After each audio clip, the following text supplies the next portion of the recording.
Este é um momento de grande importância na vida da igreja, quando nós paramos um pouco para refletir, para pensar por alguns instantes nas Escrituras Sagradas.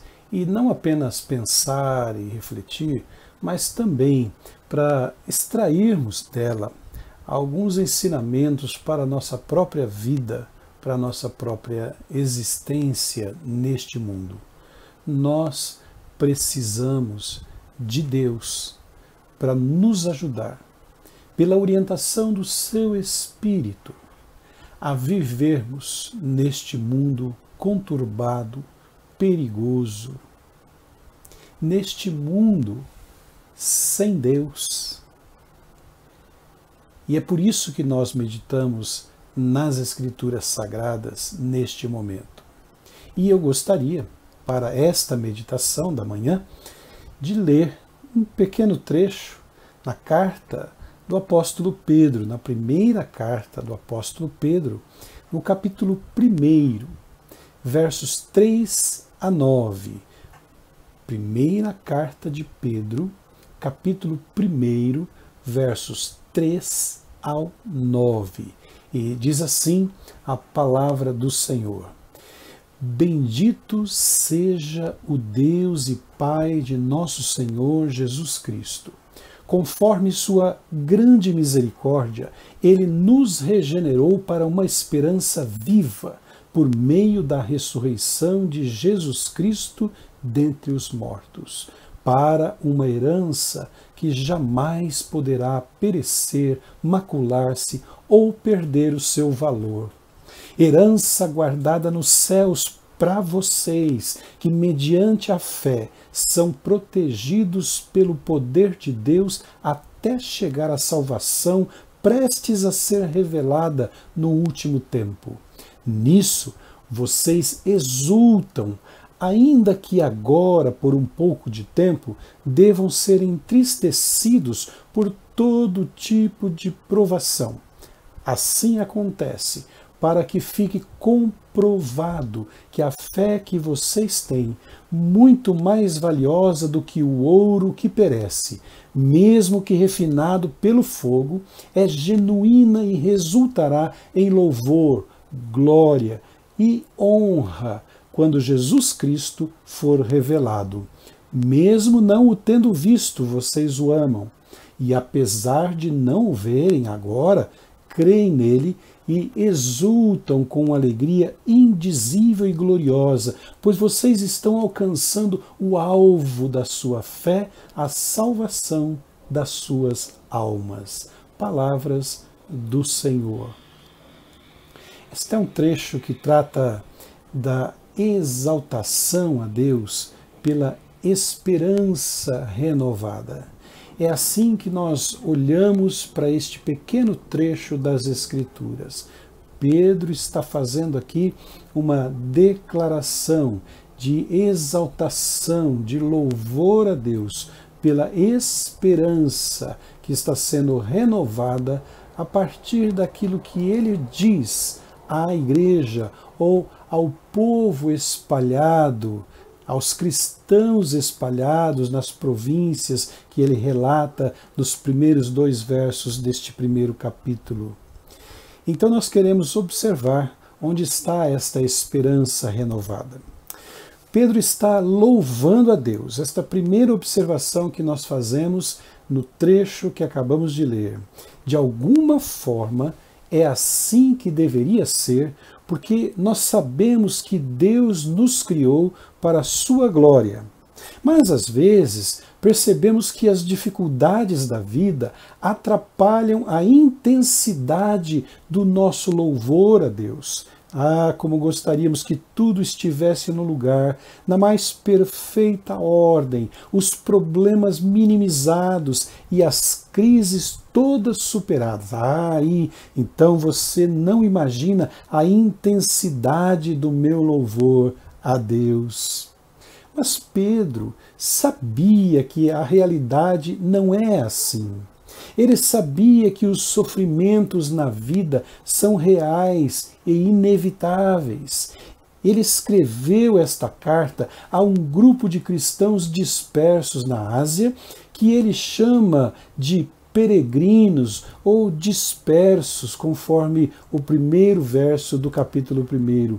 Ele deixa claro também, nesses 2 primeiros versos, e depois no verso 6 também, que os cristãos para quem ele escreve estão sofrendo algum tipo de provação. É curioso que, mesmo sabendo destas lutas dos cristãos com dificuldades diversas, Pedro inicia sua carta numa explosão de adoração. E, em geral, achamos difícil expressar alegria e adoração em tempos difíceis. E então podemos perguntar a Pedro o que exatamente o levou a iniciar a sua carta a irmãos que estão sofrendo com um louvor, conforme lemos na primeira parte do verso 3. Bendito seja Deus e Pai de nosso Senhor Jesus Cristo. A resposta de Pedro a esta nossa pergunta, a esse nosso questionamento do porquê iniciar uma carta louvando a Deus quando está escrevendo para cristãos que sofrem perseguições. E esta resposta de Pedro pode nos ajudar muito hoje, nesta manhã. Você vai observar que Pedro tem uma visão da vida muito mais ampla do que ele costumava ter. Os seus olhos estão vendo coisas que os homens naturais não são capazes de enxergar. O estilo de vida que ele sabe que pode viver, ainda que seja neste mundo, extrapola o estilo de vida limitado que os homens sem Deus não conseguem vislumbrar. E por causa desta ampla visão que ele compartilha e explica aos cristãos, ele e nós podemos participar desta mesma alegria e louvor a Deus. Pedro faz uma descrição inicial da identidade do cristão. Nos versos 1 e 2, em relação ao mundo, os cristãos são peregrinos, são estrangeiros, conforme o próprio Pedro afirma neste texto.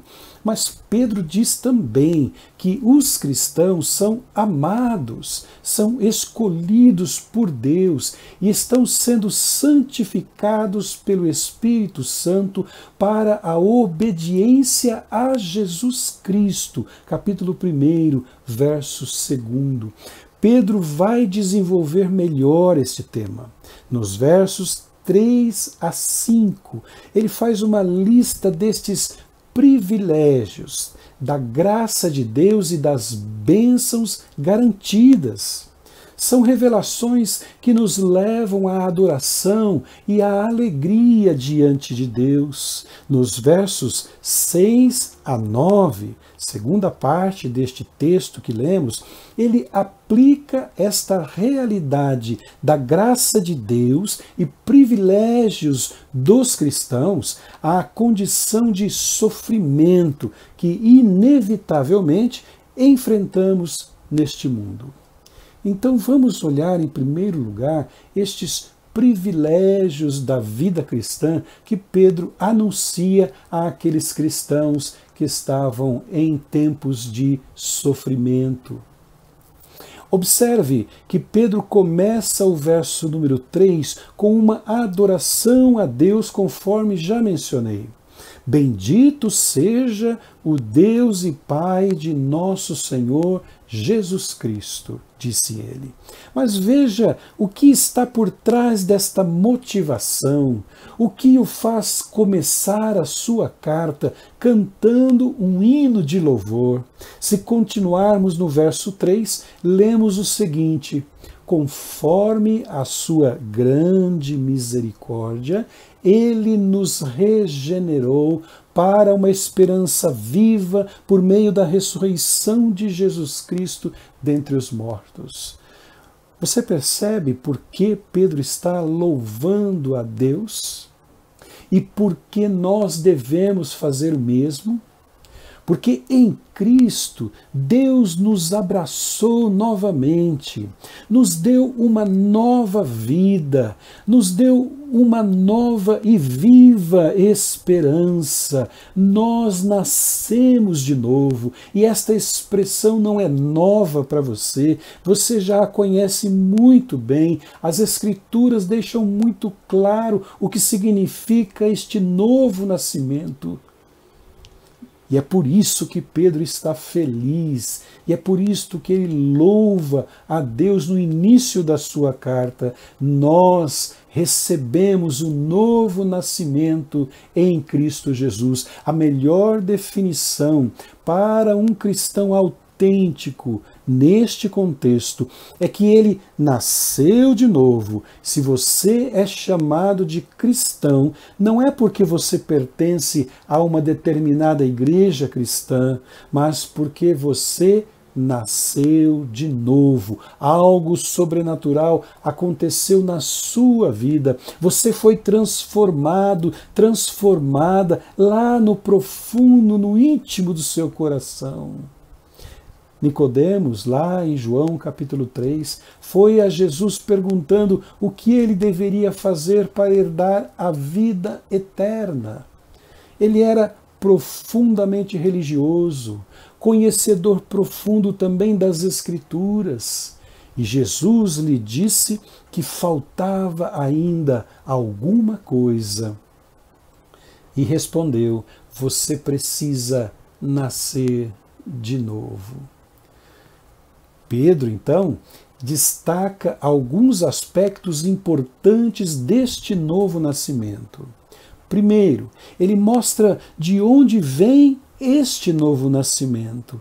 Verso 3 do primeiro capítulo que lemos, tem uma expressão que diz assim: conforme sua grande misericórdia, ele nos regenerou. Conforme a sua grande misericórdia, ele nos regenerou. É somente pela misericórdia de Deus que alcançamos este novo nascimento. Tenha isto muito claro para você, meu irmão, minha irmã, a você que ainda não passou por uma experiência real e autêntica com Cristo Jesus, não passou pela experiência do novo nascimento. Só pode acontecer isto na sua vida se for por obra do Espírito Santo de Deus, pela misericórdia do nosso Deus. Você, por suas próprias forças ou ações,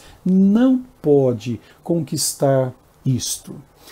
Esta talvez seja a razão de Pedro começar a sua carta com louvor a Deus. Bendito seja Deus, que age com misericórdia e amor para com seus filhos e nos assegura uma nova vida em Cristo Jesus. Mas, em segundo lugar, Pedro menciona no verso 3 ainda a ressurreição de Jesus. Diz ele: nós nascemos de novo para uma esperança viva por meio da ressurreição de Jesus Cristo dentre os mortos.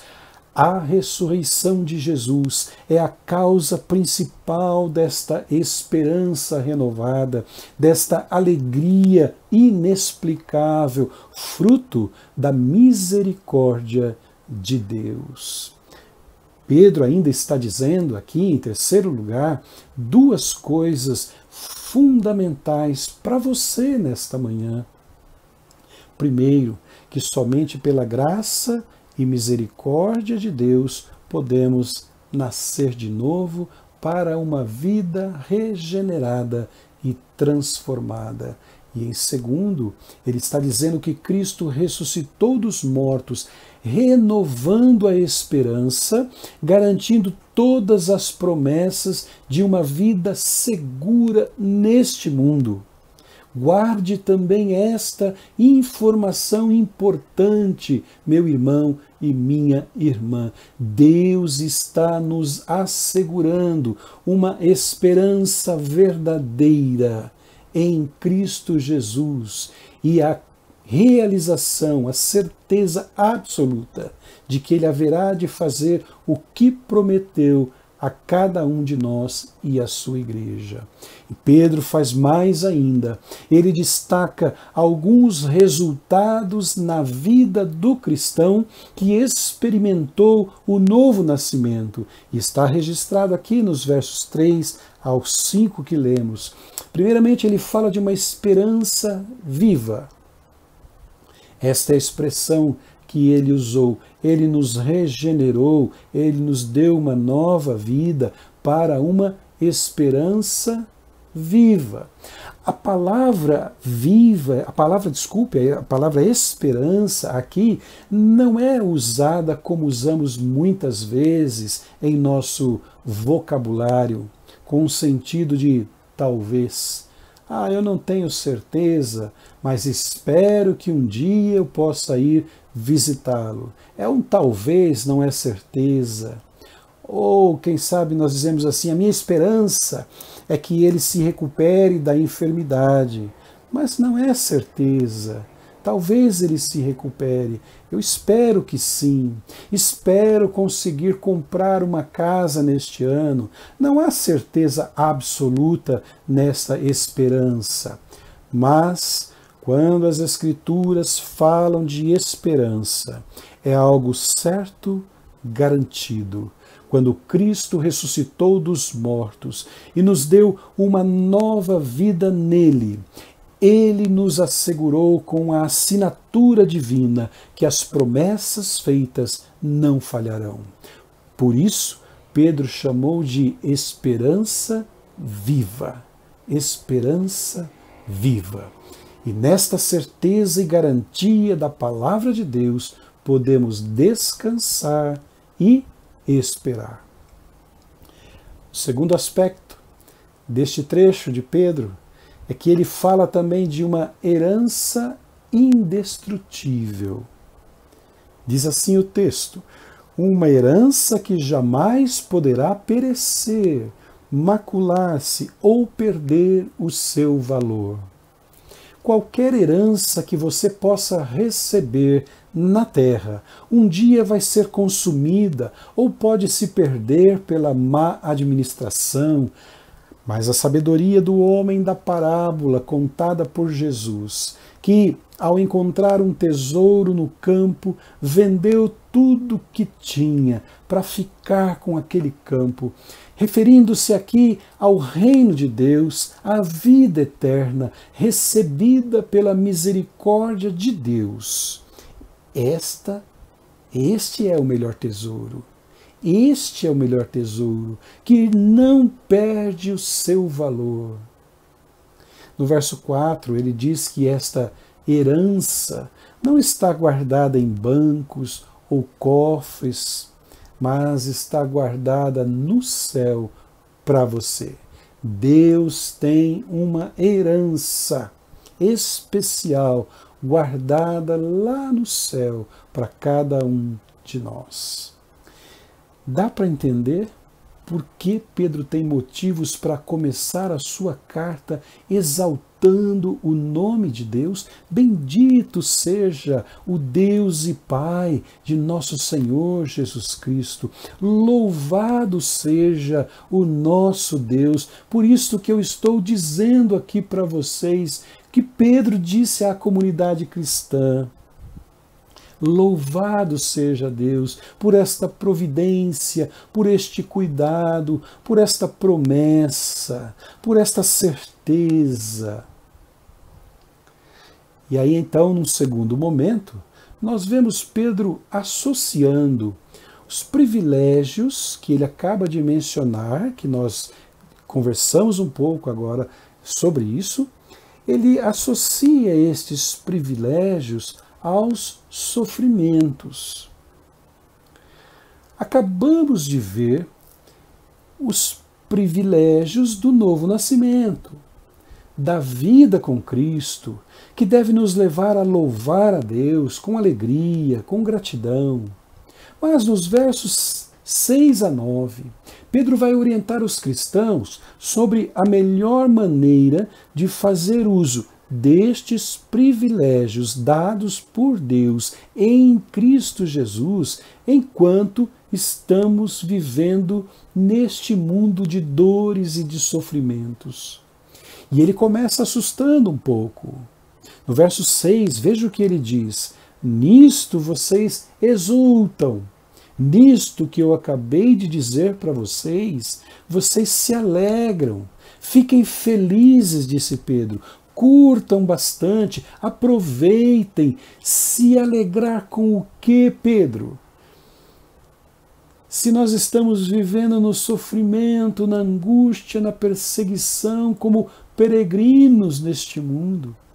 Se você mesmo está dizendo que ainda passaremos por aflições neste tempo presente, com o que podemos nos alegrar? Nisto vocês devem se alegrar. E voltem ao texto de 3 a 5 novamente. É a descrição das promessas, das garantias de Deus. Da promessa que não falha, da presença, da salvação em Cristo Jesus. Eles devem se alegrar com esta lista de privilégios que Deus lhes concedeu. E Pedro completa a frase dizendo: nisto vocês devem se alegrar, embora ainda que agora, por um pouco de tempo, devam ser entristecidos por todo tipo de provação. Primeiro, Pedro está nos mostrando as maravilhas e alegrias do novo nascimento. Deus nos dá uma nova vida, uma nova esperança, uma capacidade de se alegrar mesmo no sofrimento. Há um sentido e um propósito nisso. Nós pertencemos ao reino de Deus, herdamos a vida eterna, temos muitos motivos para nos alegrarmos. Mas parece loucura. É incompreensível como alguém pode falar em alegria em meio à tristeza, à miséria, o pecado, as dores, as lágrimas. Como pode haver alegria em meio a toda esta tragédia do mundo em que vivemos? E Pedro insiste em dizer: talvez tenham que enfrentar provações neste mundo, mas alarguem a visão. Abram bem os olhos, olhem com os olhos de Deus para interpretar o que está acontecendo. Pode parecer incompreensível, inexplicável, mas descanse, espere, confie. Você tem motivos suficientes para isso e já foram apresentados na primeira parte desta mensagem do texto de Pedro. Olhe para o verso 7 e você verá que suas provações são para que a comprovada genuinidade de sua fé, mais preciosa do que o ouro que perece, embora seja refinado pelo fogo, possa ser encontrada para louvor, glória e honra na revelação de Jesus Cristo. Como você vai suportar as provações que causam tristeza e dor? Pedro diz que devemos olhar para as provações a partir dos privilégios descritos anteriormente. Veja e procure entender o que Deus está fazendo em sua vida e através da sua vida neste tempo, mesmo em meio às provações. O melhor teste para um coração transformado pela graça e misericórdia de Deus, que nasceu de novo, um coração que foi transformado e confia nas promessas de Deus. O melhor teste é a reação imediata diante das provações. Deus está nos preparando para encontrarmos alegria nele sempre, mesmo diante das incertezas da vida e das adversidades que sofremos neste mundo. Olhe para os privilégios, diz Pedro. Olhe para as promessas garantidas. Veja como Pedro termina este trecho da sua carta nos versos 8 e 9. Diz ele: embora você não o tenha visto, Jesus, vocês o amam.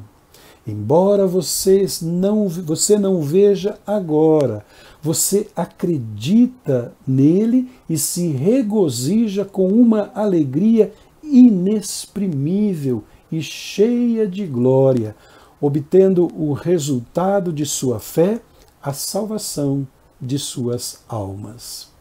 Eles estavam diante de provações, mas deveriam ser capazes de enxergar estas provações focados nos privilégios do reino. E isso os ajudou a amar, confiar e se alegrar em Jesus.